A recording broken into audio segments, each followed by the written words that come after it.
Hello दोस्तों, आप सभी को मेरा प्यार भरा नमस्कार आदाब। दोस्तों, आप सबने हमारी कहानी के पिछले 2 भाग में देखा कि किस तरह प्लान करके सौम्या की सौतेली बहन निहारिका सौम्या को रंगे हाथ उसके मंगेतर से पकड़वा देती है। सौम्या का उसके मंगेतर से ब्रेकअप हो जाता है और उसके पापा उसे घर से निकाल देते हैं। आज सौम्या जब दिल्ली से अपने घर अयोध्या वापस आ रही थी तो उसकी 6 साल की बेटी रोही हवाई जहाज के अंदर ही एक अनजान शख्स को डैडी कहकर पुकारती है। तो दोस्तों, बिना देर किए आइए देखते हैं हमारी कहानी में आगे क्या होता है।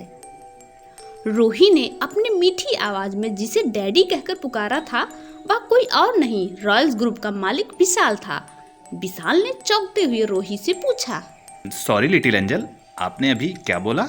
हाँ डैडी, क्या आप मेरे डैडी बनोगे? यह क्या बोल रही हो आप?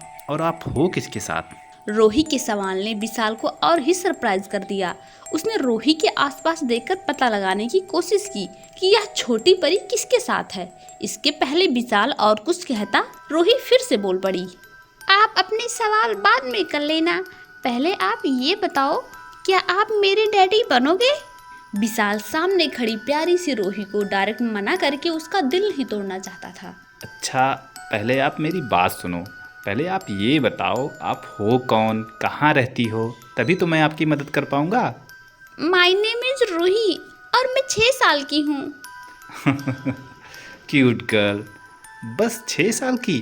आप तो अभी बहुत छोटी हो। यहाँ आप किसके साथ हो? वो देखिए, वो रही मेरी माँ, मेरी बेस्ट फ्रेंड।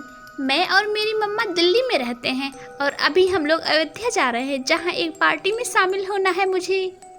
8 साल पहले जब सौम्या को उसके घर से बेदखल कर दिया गया था तो सौम्या अपने सबसे प्यारी दोस्त रिया के पास गई थी जो दिल्ली में ही रहती थी। सौम्या रिया के साथ रहने लगी। तभी एक दिन, रिया यार मेरा जी मचल रहा है और चक्कर भी आ रहे हैं, कुछ अच्छा नहीं लग रहा है। हाँ यार, मैं भी कई दिनों से देख रही हूँ, तू खाना भी ठीक से नहीं खा पा रही है। चलकर डॉक्टर से मिलते हैं। मुझे सब कुछ अजीब लग रहा है, मुझे तो डर लग रहा है। उस रात मेरे साथ जो हुआ उसी वजह से तो मैं। बोलते बोलते सौम्या ने खुद को रोक लिया तो रिया, नहीं यार, ऐसा कुछ ना होगा जैसा तू सोच रही है। अगर ऐसा हो गया तो मैं क्या करूँगी रिया? चुप भी कर यार, तू चलकर डॉक्टर से मिलते हैं पहले। सौम्या जिस बात के लिए डर रही थी आखिरकार वही हुआ। डॉक्टर ने उसे बताया कि वो प्रेग्नेंट है, जिसे सुनकर सौम्या बहुत चिंता में पड़ गई। वह उदास रहने लगी, वह लगातार सोची जा रही थी। उस रात मेरी क्या गलती थी? क्या अहम से प्यार करके मैंने गुनाह किया या फिर उसके साथ कमरे में जाकर? देख सौम्या, अब जो होना था वो हो चुका है। मेरी मान तो डॉक्टर की सलाह लेकर अबॉर्शन करवा ले। नहीं रिया, मैंने सोच लिया है, मैं ऐसा कुछ नहीं करूंगी। मैं इस बच्चे को जन्म दूंगी। क्या बोल रही हो सौम्या? तुम्हें पता भी है तुम अनमैरिड हो, समाज क्या बोलेगा? किस समाज की बात कर रही हो रिया? जब मेरी बात सुने बिना मुझे बदचलन साबित कर दिया गया था तब कहाँ था ये समाज? मेरा अब इस दुनिया में कोई नहीं है। अगर ऊपर वाला मुझे एक नए रिश्ते में जोड़ना चाह रहा है तो फिर क्यों पीछे हटूं? मैं इस बेबी को जन्म दूंगी, मैंने सब सोच लिया है। ठीक है सौम्या, मुझे तो नहीं पता कि तुम्हारी आगे की लाइफ कैसी होगी, लेकिन मुझे ये जरूर पता है कि तुम जो भी होगा मैनेज कर लोगी। मैं तुम्हारे साथ हूँ सौम्या। धीरे धीरे वक्त बीतता गया।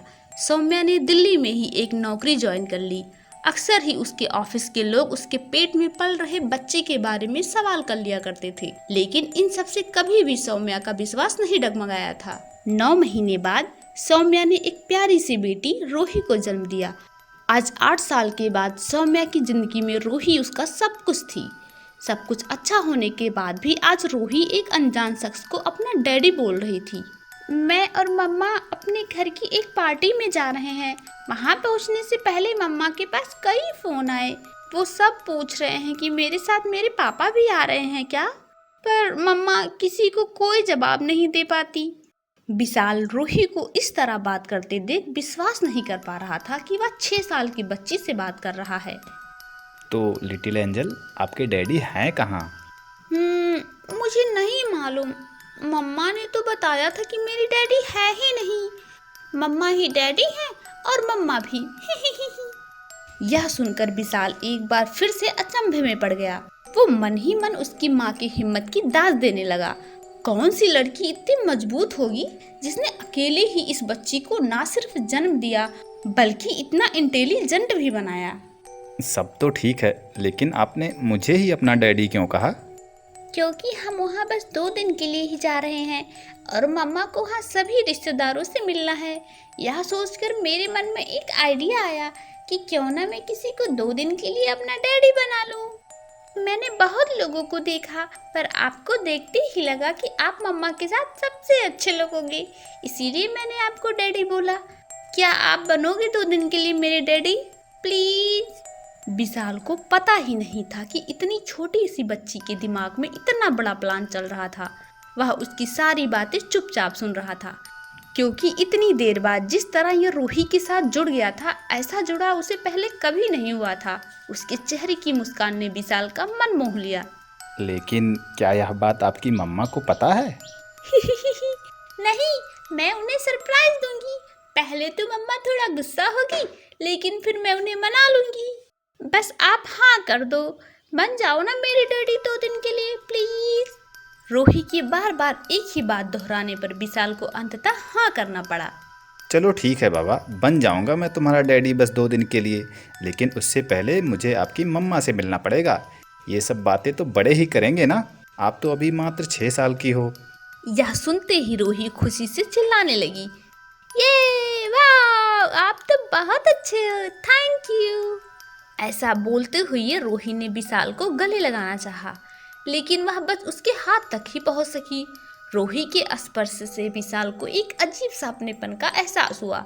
ऐसा पहली बार हुआ था। रूही की चिल्लाने से सौम्या की नींद खुल गई। वह तेज कदमों से रूही के पास पहुंची। ओहो रूही, मेरी आंख क्या लगी, तुम यहाँ भी अपनी शैतानी करने लगी। चलो अपनी सीट पर चलो। और तुम किससे बात कर रही हो? सौम्या रूही का हाथ पकड़कर जैसे ही अपने सीट पर ले जाने लगी, तभी रूही ने कहा, मम्मा, हमारी सारी प्रॉब्लम खत्म हो गई। मैंने अपने डैडी को ढूंढ लिया है। यह सुनते ही सौम्या के होश उड़ गए। क्या क्या कह रही हो तू रूही? विशाल और सौम्या की नजरें एक दूसरे पर ठहर सी गईं। दोस्तों, आखिर क्या करेगी सौम्या जब उसे पता चलेगा कि रूही का प्लान क्या है? क्या सौम्या भी अपनी छोटी सी बेटी रूही की इस प्लान का हिस्सा बनेगी, या फिर से सौम्या के सामने आने वाली है कोई बड़ी प्रॉब्लम? जानने के लिए देखते रहिए हमारे चैनल कहानियां घरों की। दोस्तों, इस कहानी के पिछले 2 भागों को देखने के लिए हमारे चैनल को सब्सक्राइब करें। बहुत बहुत धन्यवाद।